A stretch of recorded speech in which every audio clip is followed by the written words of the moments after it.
Hi there, today I'm going to show you how to change the language settings on an Epson XP-442. Now this will hopefully be handy if you've accidentally set your language to the incorrect one when setting up the printer and need to change it to English or whatever language you desire. So I've got mine set to English, but I'll show you the steps one by one so you can follow along yourself. Now I'm on the home screen of the printer, so you should have something that looks like this. If you haven't, just press the home button to be returned there. Now, we're going to use the arrows to go right until we get to setup, which is shown by a screwdriver and a spanner, like that. So we press OK.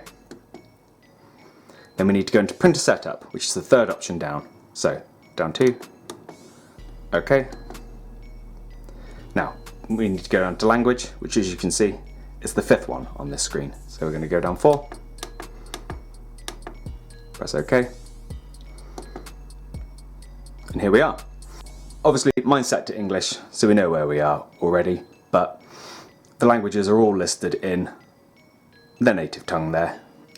If you're not sure entirely where you are, just scroll up and down with the arrows until you see English, click OK, and away you go. Now, I hope you found this useful. If you have, please do let us know with a like. If there's anything else we can help with, please do let us know in the comments. Otherwise, thank you for watching, and we'll see you next time. Take care. Bye bye.